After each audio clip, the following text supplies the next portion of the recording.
is going on, Governors? Chisgule here, and today we're back with more war in Kingdom 51. In this video, we're going to do a solo flag defense, which you're seeing unfold starting now.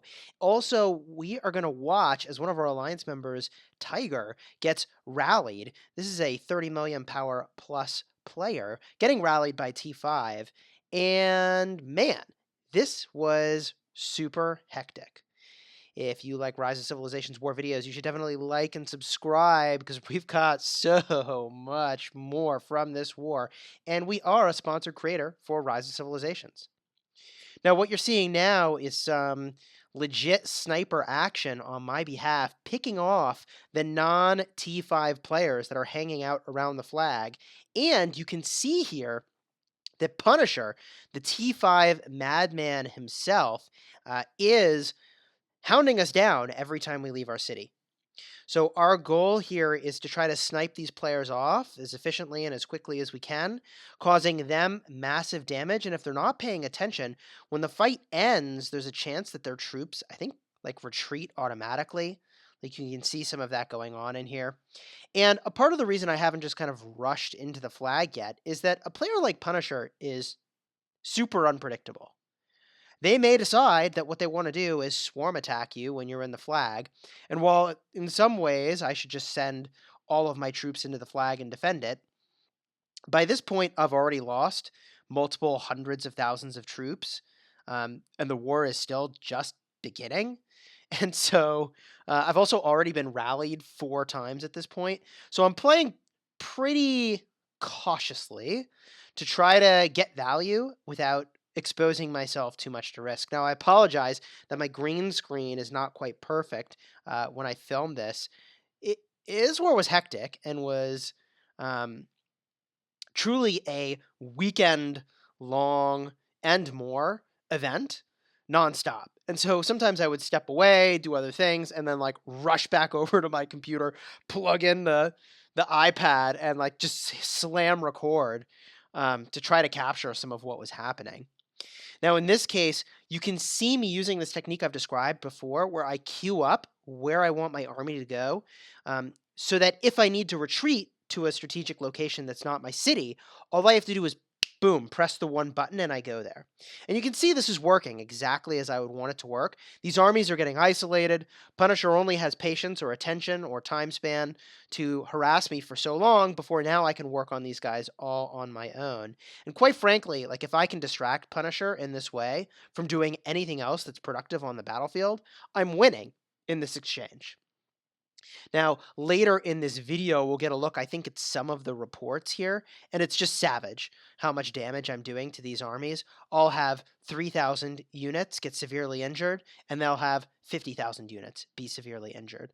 All without Punisher being able to get, I think, even like a single attack off on me, because I'm being basically a sniper, which is very annoying. But, like, look, strategically position your city so that you can snipe. Strategically position your troops into structures so that you can snipe. And here I go again, sniping. I wait until maybe he's not paying attention. I queue up where I want to go in case he does. I do work, and when needed, I will just retreat right back into cover. And here it is. Now, in this case, it looks like it's some other player that's not Punisher's coming at me, and I don't know if I care here if they're hitting me. Looks like I do. And I just dodge it. Why take the skill attacks for multiple enemies if I don't have to? I could do this all day. Now, they actually attack the flag, which got really interesting. They're going to have some number of deaths, and so will I. It'll be way worse for them than for me. Hopefully, I pull that report up pretty quickly here. Okay. So, just to give perspective on where we are in the map, we are in the way bottom left portion of the Lost Temple area at one of our furthest out flags. And this alliance in green is Toon. Now look at this little maneuver. They went to attack the flag, and I got in it just in time to prevent them from burning it. Again, I'm being really cautious here, and maybe I shouldn't be. I'm too worried about losing troops, and I probably should have just loaded multiple armies into the flag. There's a chance, though, the Punisher would just decide he's going to swarm attack me. Like, we're so close that there's very little time to react to that style of maneuver.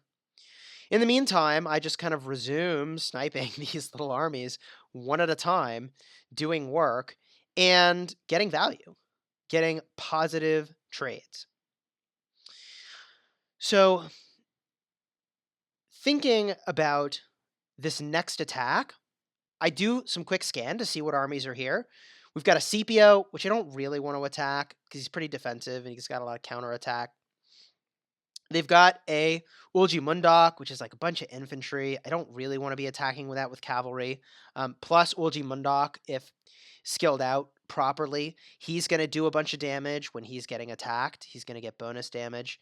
So I want to find like literally any other army that's soft to hit. Meanwhile, Punisher is sitting here with 2 full T5 marches. At any point, he could pay attention and start wrecking me. And this is the point at which the rally is launched on Tiger's City. So things are getting kind of interesting here. I don't know if Tiger's even online, if he's going to defend himself, if he plans to go somewhere else.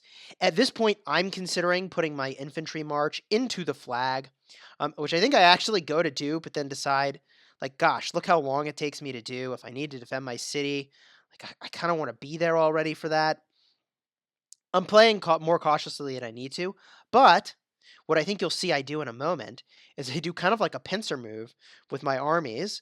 I'm going to attack from the flag, I'm going to attack from my city, and be able to do some serious work.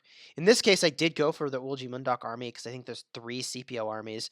And the CPO army is going to hit me, but I really don't care if this CPO army hits me. Or maybe he hits the flag. He's hitting me. I don't care.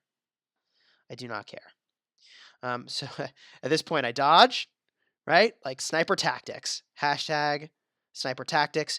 You can see in my alliance chat, assuming that I leave it in, that they're talking about, like, are we defending Tiger? Are we not? Here I go, and I hit with my infantry, and now I hit with my cavalry surrounding this player. And the disadvantage of striking an Ulji in this way is that he's going to get bonus damage. He decides to retreat, though.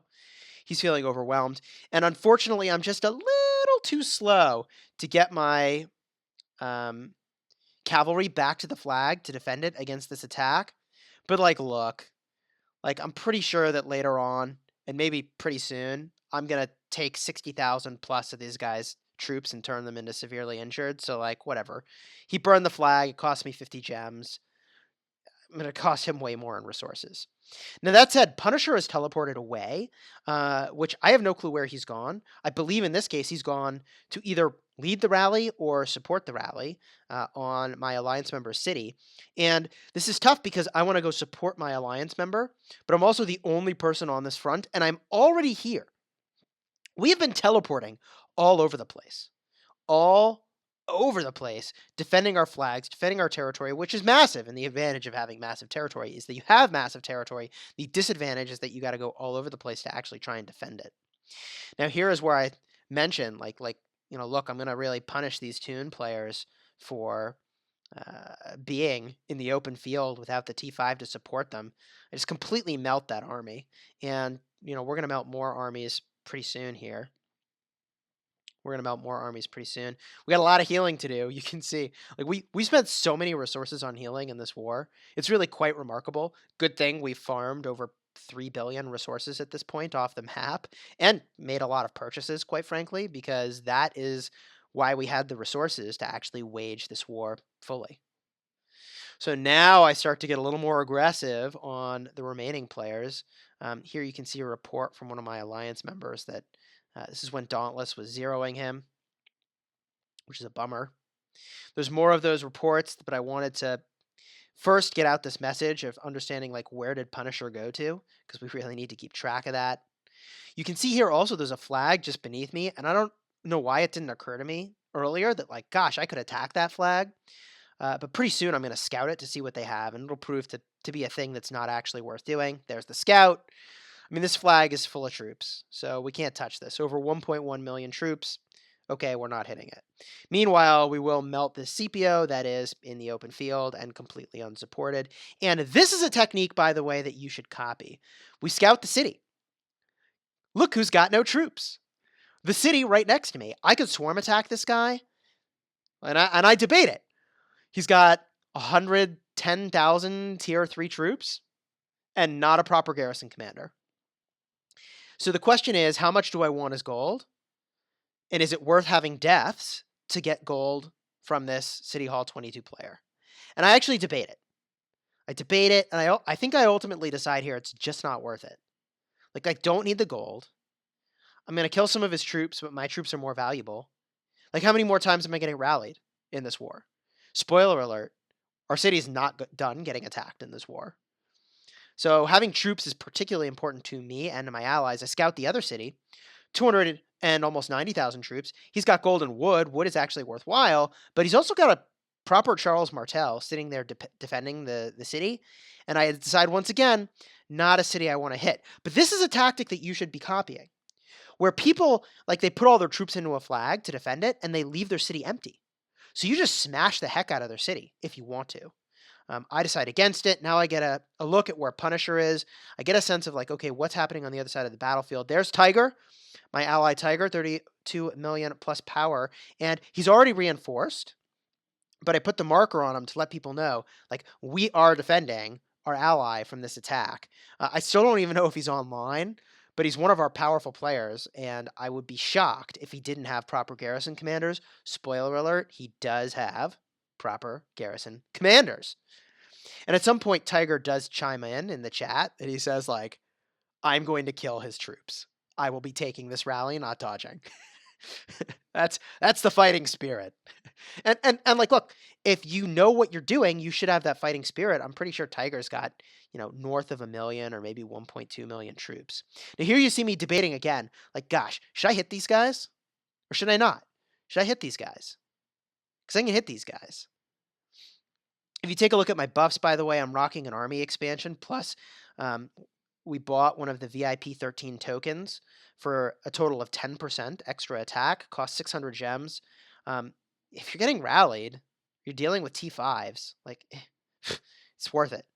Extra 5% of stats is worth it. All day, every day for protecting your allies and their troops. So, that said, the rally should go in on Tony momentarily. Here's where he says in Alliance chat, let them come.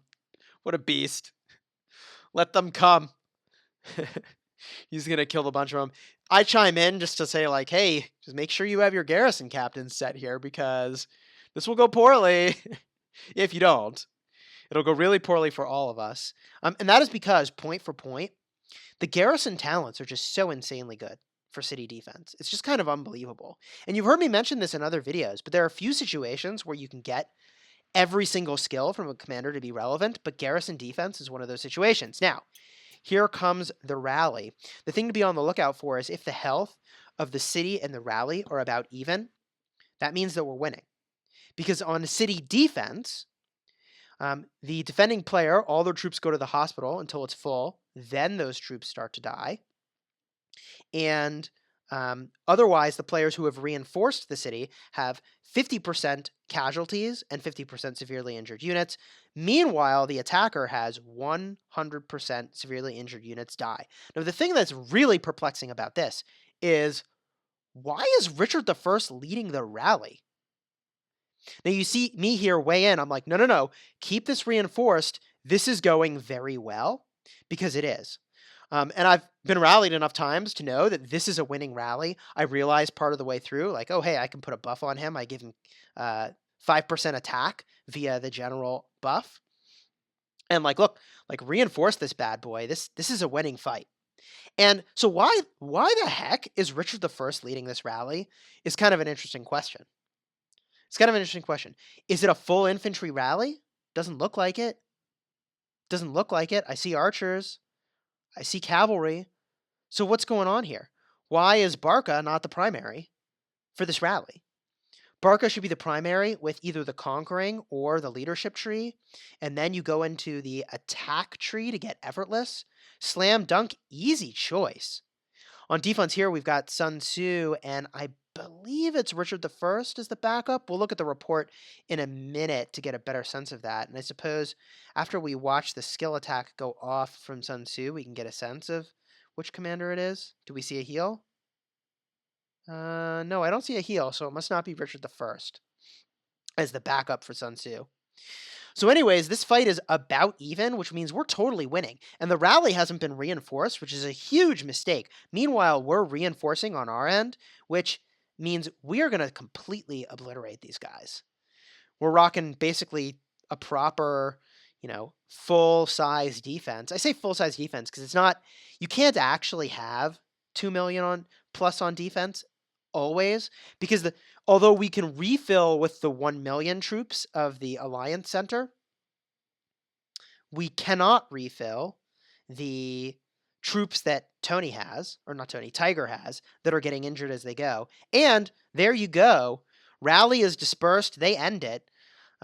We are victorious, perhaps. We've got to get a look at the report here to see what that looks like, because we didn't have troops in there.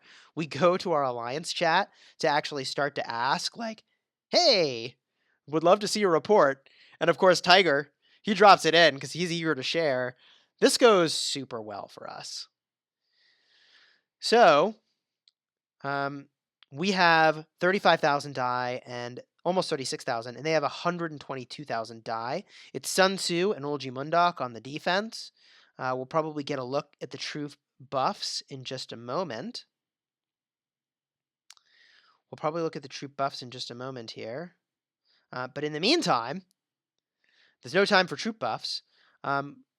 We've got some open field stuff to go and do. We see that Toon is trying to reinforce this flag, and so we cut off the people that are going to the flag on our side of the battlefield. And the goal here is to make it so that should we decide we want to hit this flag, we're going to do work. Spoiler alert, like this is one of those fights where we're going to cause something like 60,000 or more severely injured units to them, and they're going to deal a fraction of the damage back to us.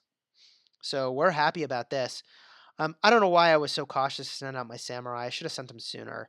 I didn't have a full march of infantry, and I guess I debated, like, am I going to send my other troops back to go and get that? I'm not. We completely wipe out the other army. This army we really soften before it gets back into the flag. And we've got a third army defending our own flag now, which is something we probably should have been doing sooner.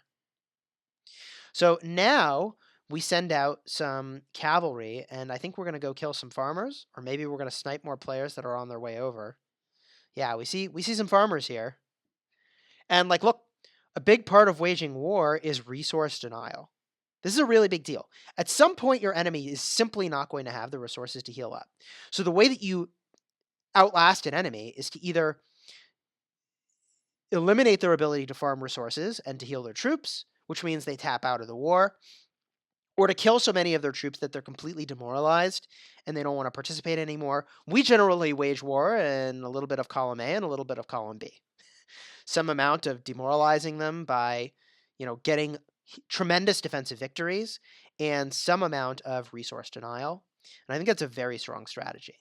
So here you see me go in with both armies, and because we have Richard I expertise, the second he hits this army, they are going to get slowed substantially. And, I appreciate the courage of this player who keeps coming out to sort of battle us as we do this, but like their CPO can't touch us. He simply cannot touch us. He might even be getting damaged more by hitting us when we're not even looking than he's doing damage to us, and we'll get a sense of that in a moment, I think, when we get a look at some of these reports. In the meantime, I think we're going to go back and posture again. We're going to try to take out these farmers, and there you go. 2,000 injured and 6,000 injured, 13,000 of theirs and 2,000 of ours, 2,500 of ours and 65,000 of theirs, 500 of ours and 2,500 of theirs. I mean, we are just completely wrecking here, and we're basically inflicting resource cost. And I guess a little bit of time. You know that my strategy toward healing in a war is to try to heal in 1,000 troop increments, because you can get helped by your alliance very, very rapidly, and then they all heal, and you just queue that up over and over again. That's way better than waiting like 5 or 10 days for all of your troops to get healed up. It takes a lot more effort, and it takes a lot of time to go and do that. But if you have the attention to pay and you're not worried about your hospital filling, it's a pretty darn good strategy. So here we go, smashing some farmers. There's nothing too special about this. The strategy we're using to prevent them from getting alerted is to send our troops on a path that would put us right past where the farmers are. And then, as soon as we're right next to them, we go and we attack. You see me looking around to see like where else could I hit them, but I'm pretty anxious. I'm pretty anxious about this because Punisher could come back. He could join Toon, come back, send all his marches at me with T5s, and completely eliminate me here and cause a huge amount of damage to me. Way more than I'm going to do to them with this army. So I decide that's enough farmer killing for now. I send my troops back to town, and we kind of await whatever it is that we're going to do next. Well, my friends, I hope you found this video helpful. If you did, please do like and subscribe. We've got a ton more war stuff coming. If you've got questions, leave them down below in the comments. Until next time, you have fun smashing the kingdom.